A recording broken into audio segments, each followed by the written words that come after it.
사도행전 2장 38절 말씀을 다 알고 있는데요. 사도행전 2장 38절은 신약시대에 하나님의 구원 계획을 말하고 있는 구절이 아닙니다. 예수 그리스도의 십자가의 구속을 배반하고 하나님의 사랑을 거절한 그 유대인들에게 사도 요한과 베드로가 설교한 것이죠. 자, 성령의 선물을 받기 위해서라도 그들은 각자가 회개해야 되고 예수 그리스도 이름으로, 그러니까 그들이 십자가에 못 박은 예수 그리스도 이름으로 침례를 받아야 돼요. 그래야 성령의 선물을 받는데, 이 구절로 인해서 침례를 통해서 거듭난다, 침례를 통해서 성령을 받는다는 이단이 생겨난 거예요. 사도행전 2장 1절 말씀을 통해서 오순절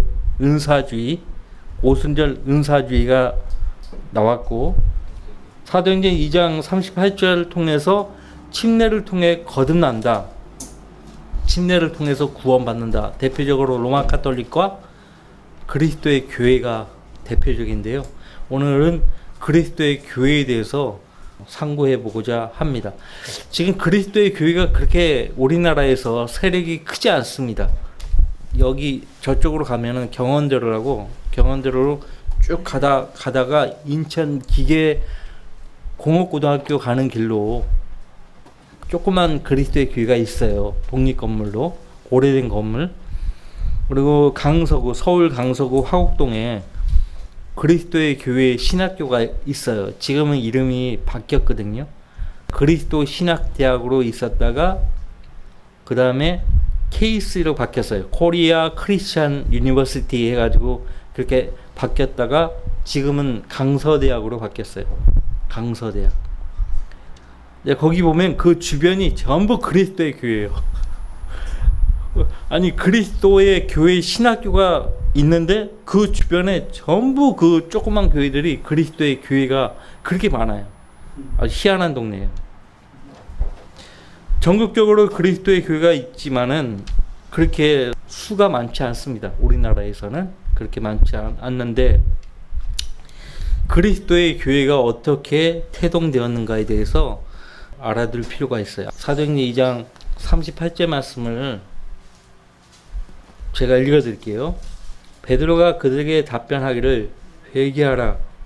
그리고 죄들을 사함받은 것으로 인하여 너희 각자는 예수 그리스도의 이름으로 침례를 받으라. 그리하면 너희가 성령의 선물을 받으리라.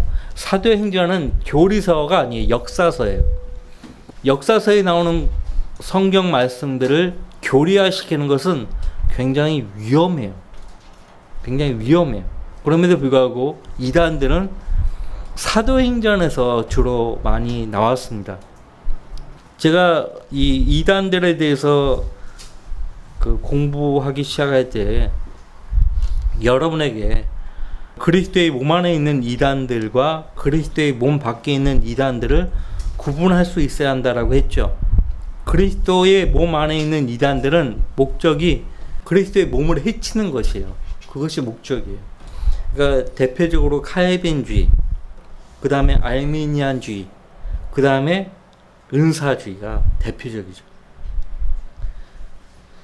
그리스도의 몸 밖에 있는 이단들은 로마 가톨릭을 위시해서 안식교, 그 다음에 오늘 살펴볼 그리스도의 교회, 그 다음에 여호와증인, 그 다음에 우리나라에 신천지도 있고 하나님의 교회가 있고 하잖아요. 전부 그리스도의 몸 밖에 있는 이단들이에요.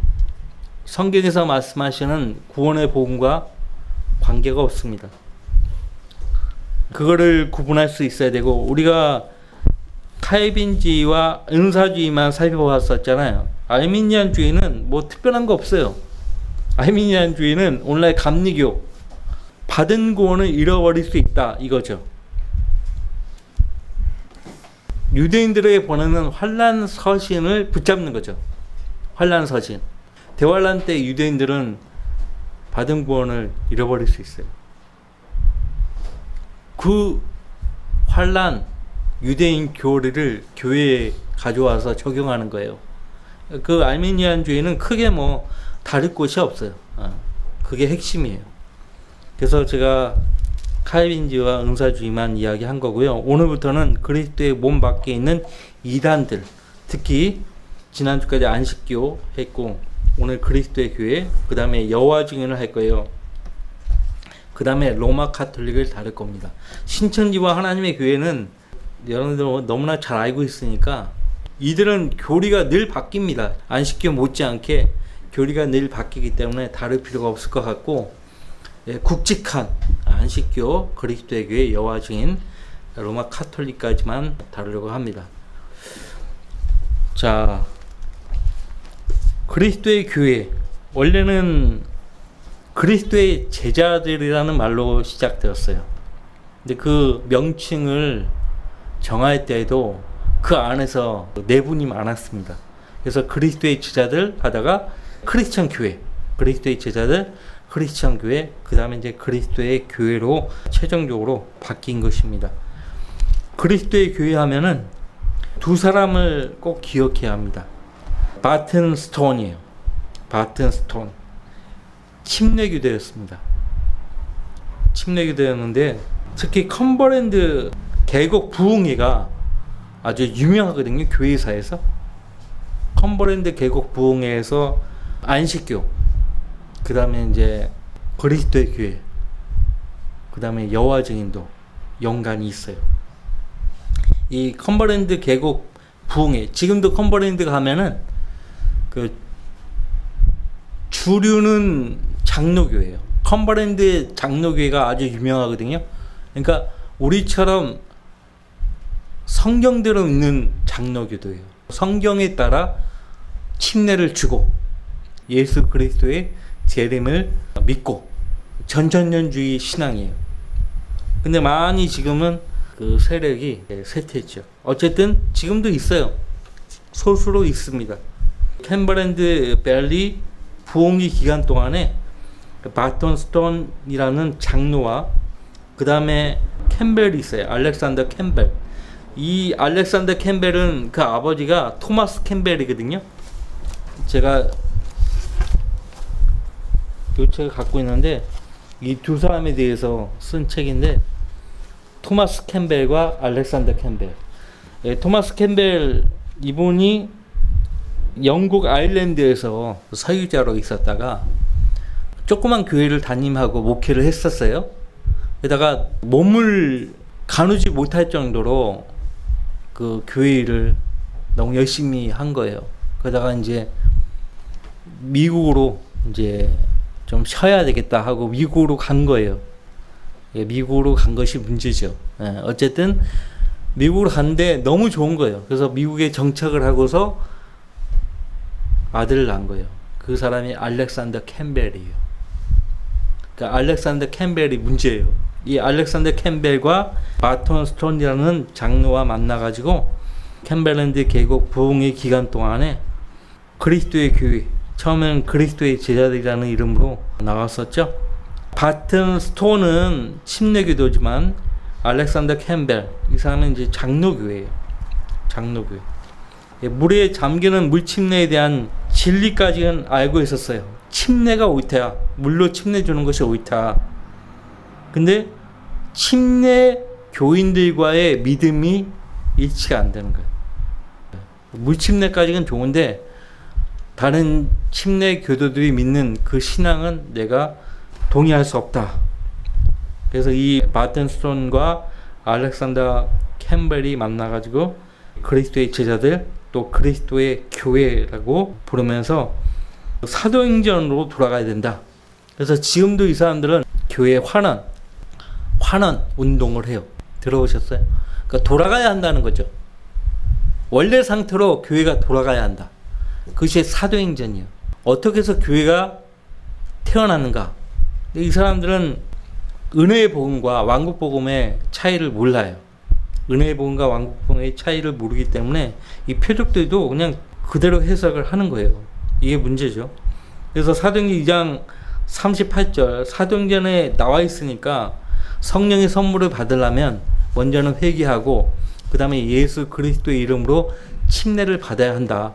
그래서 구원 받으려면, 거듭나려면 침례 받아야 한다는 거예요. 로마 카톨릭을 흉내내고 있죠. 그죠? 로마 카톨릭을 흉내내고 있고요. 그 다음에 이 주의 만찬도 마찬가지예요. 카톨릭처럼 하는 거예요. 똑같이. 그러니까 카톨릭도 매주 미사 하잖아요. 성찬식이라는 이름으로 주일 아침마다 하는 거죠. 카톨릭을 따르고 있죠. 문제가 뭐예요? 사도행전 2장 보시면은 거기 이제 사도행전 2장 보세요.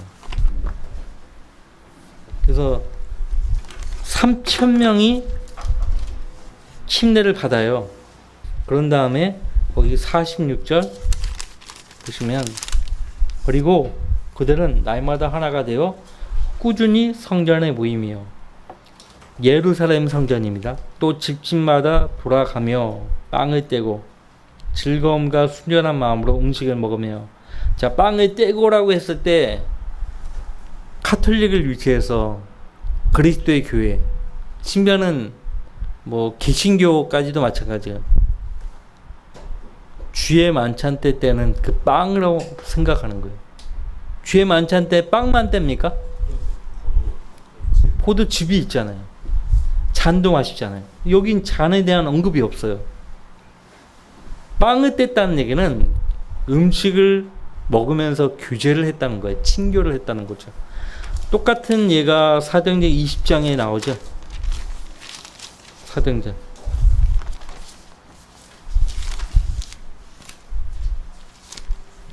20장 7절 20장 7절에 주일날 빵을 뗐다고 하니까 그대로 하는 거예요. 주일날 모여갖고 주의 만찬을 하는 건데 이 빵을 떼는 걸 그 사람들은 주의 만찬 때는 빵으로 생각하는 거예요. 20장 7절 말씀 보시면 그 주의 첫날 제자들이 빵을 떼고자 함께 모였을 때 바울이 그들에게 설교하되 다음날 떠날 준비를 하고 한밤중까지 설교를 계속하더라. 주의 첫날 모이는 목적이 뭐예요? 여기서 빵을 떼고자 모인 거예요. 빵을 떼고자. 우리가 이제 주의 첫날 모이는 가장 큰 이유는 하나님께 경배드리기 위함이고, 두 번째는 성도들과 함께 교제하기 위함이에요. 그래서 이게 빵을 떼고자 함께 모였다는 얘기는 교제하기 위해서 모였다는 거예요. 아니, 보통 세상 사람들도 만나면 음식 없이 그냥 대화합니까? 음료수라도 마시면서 대화하잖아요. 빵을 뗐다는 얘기는 그것이에요. 음식을 먹으면서 서로 친교했다는 거예요. 그걸 모르는 거예요.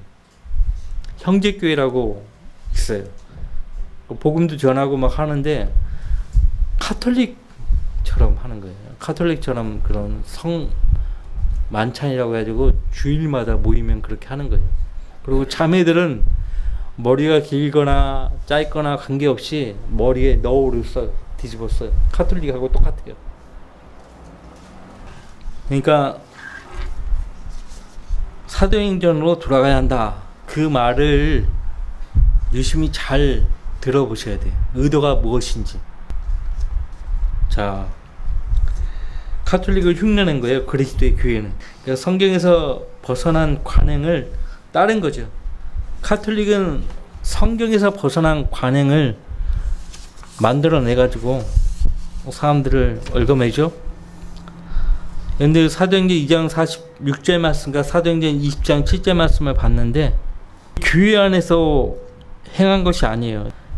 지금 사도행전 20장 보면은 집집마다 다니면서 행했다, 그렇게 말씀하고 있습니다. 바턴 스톤, 그 다음에 알렉산더 캠벨, 이 두 사람이요, 카톨릭에서 붙들었던 침례가 거듭남의 수단이다, 이런 이단 사상을 계속해서 가르친 거예요. 유대인들은요, 물 하면은 모든 생물이 물에서 나왔다라고 그렇게 상식으로 알고 있어요. 창세기 1장 2절에 보시면 모든 생명이 물에서 나왔다, 그렇게 말씀하고 있죠. 하나님께서 말씀하시기를 물들은 생명이 있는 동물들과 땅이 하늘의 넓은 창공에 나는 새를 풍성히 내라 하시며. 자, 근데 오늘날 과학자들, 진화론을 신뢰하는 과학자들 어떻게 이야기합니까? 철저히 부정하잖아요. 자, 성경은 동물들과 조류가 어디서 나왔다고 말씀하고 있어요? 물들에서 나왔다. 그렇게 말씀하고 있어요. 성경에 기록된 대로 믿으면 되는 거예요. 하나님이 자신의 형상대로, 자신의 모습대로 사람을 만드실 때 땅의 흙으로 만드셨다고 했는데, 다른 동물들, 다른 짐승들은 어떻게 만드셨을까 궁금하잖아요. 근데 오늘 사도행전 1장 20절 말씀 보시니까 물들로 만드신 거예요. 물들에서 모든 생명이 나왔다. 성경은 그렇게 말씀하고 있어요. 그래서 유대인들은 지금까지도 물로 깨끗하게 씻는 예식을 중요시 여깁니다. 유대교로 개종할 때도 mik바라고 해가지고 우리 지금 침례 받듯이 그들도 그렇게 정결례를 행하는 거예요. 정결에 관한 논쟁이 벌어졌죠. 그 정결에 대한 논쟁이 벌어질 때 무엇이 원인이 되어서 그 논쟁이 일어난 것인지 봅시다. 3장 25절 말씀 보시면,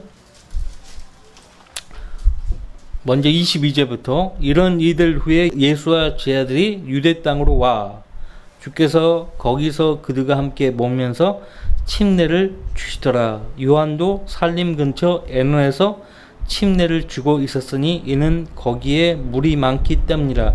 침례인 요한도 유대인들에게 침례를 주고 있었어요. 그래야 사람들이 와서 침례를 받더라. 침례 받으려면 물이 많아야 돼요. 지금 강이나 이런 데서 침례를 행한 거예요. 요한이 그때까지는 감옥에 갇히지 아니하였더라. 그때 요한의 제자들과 유대인들 사이에 정결에 관하여 논쟁이 생기니 그들이 요한에게 와서 말하기를, 라삐여, 보소서 요단강 건너편에서 당신과 함께 계셨고 또 당신이 증거하신 그분께서 침례를 주시니 모든 사람이 그분께로 가나이다라고 하니. 자, 침례, 예수님과 그 제자들이 침례를 주는 것을 보고 또 요한도, 침례인 요한도 침례를 주었단 말이에요. 그러니까 요한에게 와가지고 유대인들이 이 질문을 한 거예요. 그 다음에 정결에 관하여 논쟁이 생겼다라고 했어요. 정결. 그러니까 물로 씻는 예식입니다. 이것이 히브리서 9장에도 나와요. 히브리서 9장 보세요. 이거 굉장히 중요한 것이니까요. 히브리서 9장.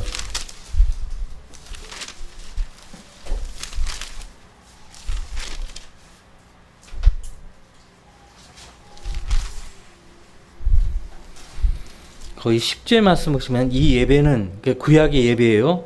이 예배는 오직 먹는 것과 마시는 것, 그 다음 뭐라고 되어 있죠?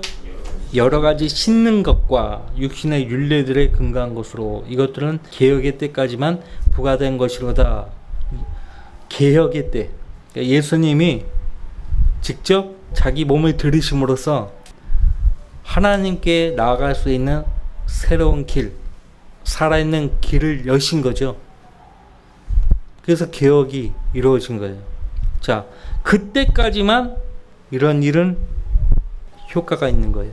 그러니까 교회 시대에 뭐 침례로 구원을 받고 죄를 씻는다? 그런 건 일체 없어요. 여러 가지 씻는 것은 무엇인가 하니까 뭘로 씻겠어요? 물로 씻는 거예요. 물로. 자, 베드로전서 3장 보세요.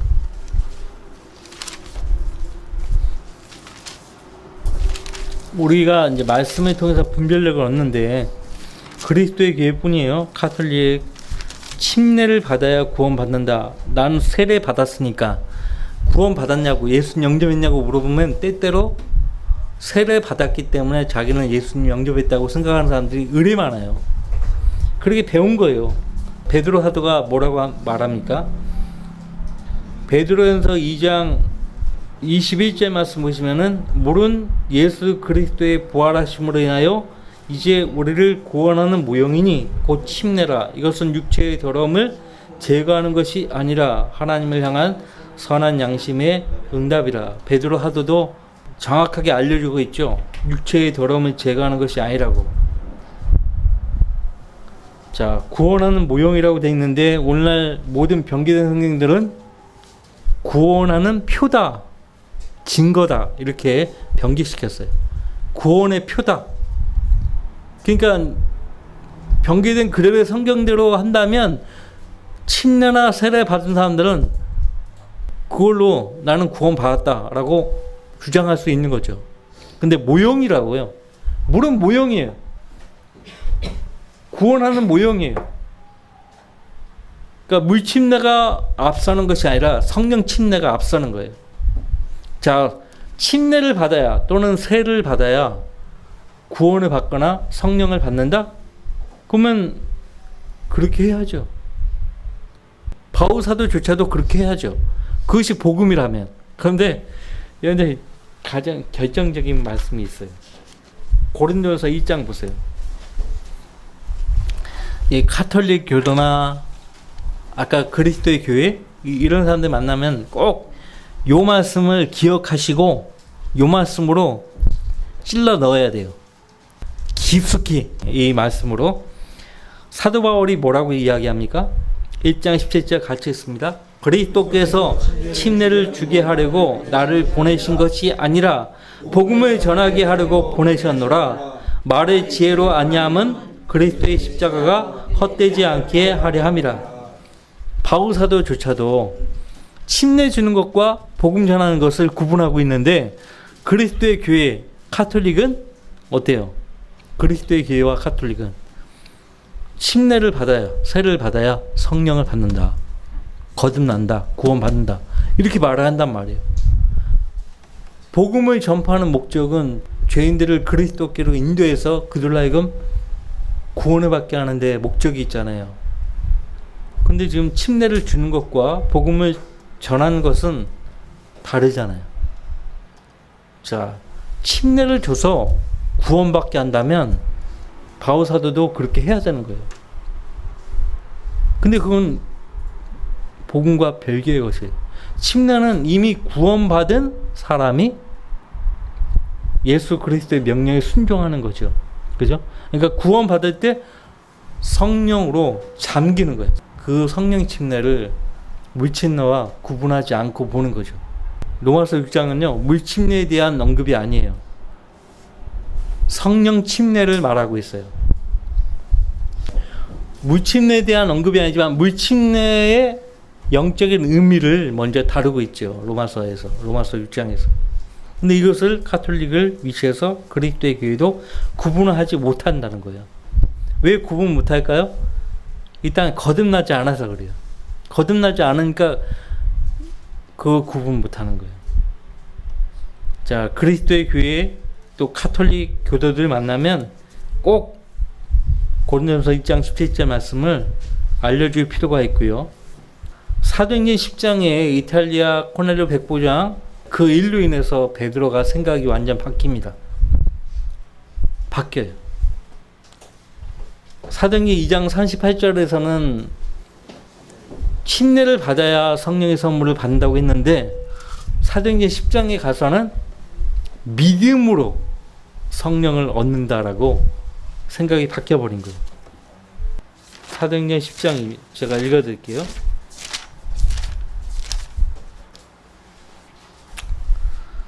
자, 그러므로 베드로와 함께 온 모든 할례 받은 믿는 자들이 성령의 선물을 이방인들에게 부어주심을 보고 놀라니. 이 사람들 지금 여기 코넬료 백부장 뿐만 아니라 그 집안에 모인 사람들이 있잖아요. 베드로의 설교를 들은 사람들이 침례 받은 거예요? 침례 받고 성령의 선물을 받은 거예요? 아니잖아요. 그죠? 그리고 여러분 사도행전 2장에 보면은 베드로와 요한도 그렇게 설교를 했지만은 정작 그 베드로와 요한도 침례를 받아서 성령의 선물을 받은 사람들이 아니에요. 무슨 말인지 알겠죠? 그러니까 그 말의 대상은 유대인들이에요. 예수님을 거절한 유대인들. 응? 먼저 성령의 선물을 받고 그 다음에 47절 48절 말씀 읽어드리면 이 사람들이 우리와 마찬가지로 성령을 받았으니 어느 누가 물로 침례받는 것을 금하리요 하며. 얼마나 정확해요. 순서가 먼저 뭐예요? 성령을 받은 거예요. 그 다음에 48절 주의 이름으로 침례를 받으라고 그들에게 명하더라. 그들은 베드로에게 며칠간 더 머물기를 간청하더라. 그러니까 사도행전은 역사서예요. 교리가 자꾸 바뀐단 말이죠. 교리가 더 발전해요. 근데 이 교리가 발전하는 이런 것들을 못 보는 거예요? 왜 앞에 있는 것만 붙잡냐고요? 사도행전 2장 38절만 붙잡냐고요? 그 구절은 유대인들에게, 그 당시 유대인들에게 일시적으로 해당되었어요. 성령을 받은 그들이 주의 이름으로 침례를 받은 거예요. 그 앞서 8장에도, 사도행전 8장에도 에티오피아 4시가 나오잖아요. 먼저 빌립이 이사서 53장 말씀을 시작으로 해서 주 예수를 전파했잖아요.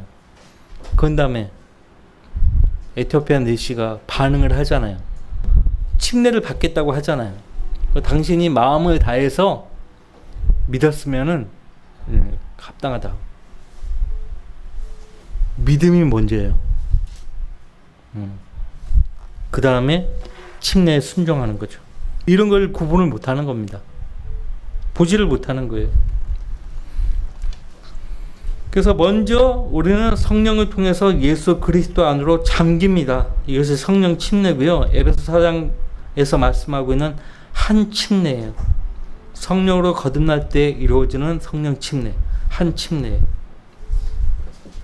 구원 받았기 때문에 우리가 침례에 순종하는 거죠. 구원받기 위해서 침례에 순종하는 거 아니에요. 아까도 얘기했지만 사도행전 2장에 나오는 사도 베드로와 요한조차도 침례를 받고서 성령을 받은 사람들이 아니었어요. 그 다음에 바울이 사도행전 9장에서 예수님께로 돌아오잖아요. 돌아온 뒤에 아나니아라고 하는 제자가 바울에게 침례를 줘요. 침례를 줄 때 먼저 아나니아라는 제자가 바울 형제에게 뭐라고 말합니까? 형제라고 해요. 형제라고. 어느 경우 먼저 형제라고 하죠? 그러니까 유대인이 다른 유대인들에게 형제라고 부르기도 하지만 이때는 이미 예수님 믿은 아나니아가 예수님을 믿게 된 바울에게 하는 말이에요. 거기 잠깐 사도행전 9장을 보세요. 이런 일련의 말씀들을 우리가 잘 염두에 놨다가 그런 사람들 만나면은 이야기를 해줘야 돼요. 17절 말씀 보시면은 아나니아가 길을 떠나서 그 집에 들어가 그에게 안수하며 말하기를 형제 사오라 주 곧 내가 오던 길에서 내게 나타나신 예수께서 나를 보내셨으니 이는 너로 보게 하시며 성령으로 충만하게 하려 하심이라고 하니. 자, 성령의 선물을 받게 하려고 사울에게, 그러니까 바울의 전 이름은 사울이죠. 사울에게 성령의 선물을 받게 하려고 침례를 준다는 말이 아니고 목적이 뭐예요? 성령으로 충만케 하려 하심이라. 물론 지금 우리가 이제 침례에 순종할 때에 때때로 하나님이 성령으로 충만케 하시기도 하죠. 우리가 그 침례 받는 거는 일생이 때 딱 한 번이에요. 잘못 받아서, 전에 잘못 받아서 제대로 받는 경우도 있지만은 재침례죠. 재침례도 따지고 보면은 한 번 받는 거죠. 두 번 또 받지 않죠. 은사주의와 로마 카톨릭과 캠벨주의자들, 그리스도의 교회를 캠벨주의자들이라고 해요. 알렉산더 캠벨을 따른다 해서 캠벨주의자 그렇게 이야기하거든요. 캠벨 라이트. 이 사람들은 이런 걸 가르치는 거예요. 사도행전 2장 38절만 딱 가지고 그것을 이 시대를 위한 하나님의 구원 계획이라고 가르친다고요. 그러니까 하나님의 은혜의 복음은 바울 사도가 고린도전서 15장에서 아주 자세하게 설명하고 있잖아요. 이 복음은 하면서 그 복음의 내용을 아주 자세히 설명하고 있잖아요. 이 세대를 위한 복음이에요. 교회 시대. 그 마태복음 10장이나 사도행전 2장이 나오는 그런 복음이 아니라고요. 그런 복음을 지금 전파하면 갈라디아서 2장에서 말하는 대로 저주받는 거예요. 천사가 전해도 저주받는 거예요. 예. 그러니까 이 사람들은 왕국 복음, 그 다음에 지금 은혜의 복음, 구원의 복음, 그 다음 예수님이 오실 때 그 기쁜 소식, 계시록에 영원한 복음이라고 나오잖아요. 그런 것들을 구분을 안 해요. 못해. 아까 고린도전서 2장 17절 말씀을 우리가 살펴봤죠. 복음을 전하는 것과 침례를 주는 것은 다른 것이라고. 사도행전이 끝나기 전에 이방인들은 물침례를 받지 않은 상태에서 믿음을 통해서 오직 은혜로 성령을 받았어요. 우리가 사도행전 10장의 상황을 봤었죠. 그 다음에 갈라디아서 3장 14절 말씀 보세요. 갈라디아서 3장 14절. 침례를 받아야 성령을 받는 것이 아니에요. 이 갈라디아서 3장 14절 말씀도 아주 결정적인 말씀이죠. 3장 14절. 이는 아브라함의 복이 예수 그리스도로 말미암아 이방인들에게 미치게 하며 또 우리로 하여금 믿음으로 말미암아 성령의 약속을 받게 하려는 것이라. 자, 무엇으로? 믿음으로 말미암아. 믿음으로 성령을 받는다 이거예요.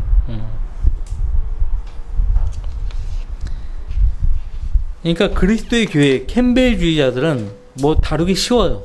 이 사람들은 침례라는 단어만 나오면 아주 흥분하는 사람들이에요. 아주 흥분해. 미쳐서 날뛰는 거예요. 그러니까 얼마나 불쌍합니까? 침례를 받아야 구원을 받은 것으로 알고 있으니 침례 받기 전에 먼저 예수님을 믿어야 돼요. 그러니까 이 사람들은요, 자기가 죽어서 어디로 가는지 확실하게 모르고 있다는 거죠. 자기가 죽어서 어디로 가는지 모르면서 교회를 다니고 있어요. 이게 문제라고요. 사도 바울은 자기가 죽어서 어디로 가는지 잘 알고 있었죠. 디모데후서 2장 12절에 그의 하늘나라에 이르기까지 하나님께서 나를 보호하고 계신다고 간증했어요. 디모데후서 2장 12절에. 사도 요한도 요한일서 5장 13절에서 알고 있었어요. 내가 죽으면 어디로 가는지. 사도 베드로도 베드로후서 1장 14절과 베드로전서 1장 4절 5절 자기가 죽으면 어디로 가는지 알고 있었어요. 하나님께서 하나님 능력으로 나를 보호하고 계시면서 조만간 나는 하늘에 세잔하지 않고 썩지 않는 그 유업을 받게 될 것이라고 간증하고 있어요. 근데 교회 다니는 사람들이요, 세상 사람들처럼 모른대요. 죽어봐야 알지. 모른다고. 아주 담대하게 얘기해요. 그걸 어떻게 알아요? 죽어봐야 알지. 교회 다니냐고 물어보면 교회 다닌대요. 근데 그걸 어떻게 아니에요? 죽어봐야 알지. 왜 교회를 다니는 거예요? 성경에 그리스도의 교회들이라고 언급되어 있어요. 로마서 16장 16절 말씀에. 근데 그리스도의 교회라는 단수는요, 보이지 않는 하나님의 교회를 가리키죠. 그리스도의 교회들 하면 눈에 보이는 조직체로서의 지역 교회들을 가리키는 거고, 그리스도의 교회 하면 보이지 않는 거예요. 하나님의 교회죠. 그리스도의 몸을 가리키는 하나님의 교회. 그러니까 이 사람들은 카톨릭처럼 보이는 건물을 그리스도의 교회로 아는 거예요. 그러니까 거기서 나가면은 구원도 잃어버린다 이거예요. 그러니까 그걸로 사람들을 붙잡아 놓는 거예요. 카톨릭처럼. 우리가 뭐 그리스도의 교회에 속한 사람들을 만날 일은 거의 없어요. 세력이 약화돼 있고 많지가 않아요. 우리나라에. 많지 않지만 이런 생각을 갖고 있는 사람들이 의뢰 많다는 거죠. 로마 카톨릭 교도들도 세례 받았기 때문에 구원받은 것으로 아는 거예요. 하는 거예요. 다음 주에는 여호와 증인에 대해서 공부해 보고자 합니다. 안식교나 여호와 증인들은 침례를 받으면 거듭난다 이런 거를 안 믿어요. 그 사람들은 그냥 입회 이 교회의 회원이 되는 자격으로서 침례를 주는 거예요. 여호와 증인도 침례를 줍니다. 그것이 성경적이라고 생각하는 사람들이, 안식교도 마찬가지예요. 근데 그리스도의 교회와 카톨릭만이 세례를 받아야 거듭난다, 하는 자녀가 된다, 이렇게 주장하기 때문에 위험한 거예요. 굉장히 위험해요. 아닌 것을, 가장 결정적인 증거들을 우리가 살펴봤잖아요. 오늘 살펴본 말씀들을 여러분의 것으로 만드셔가지고 그런 사람들 만나면 알려줘야 돼요.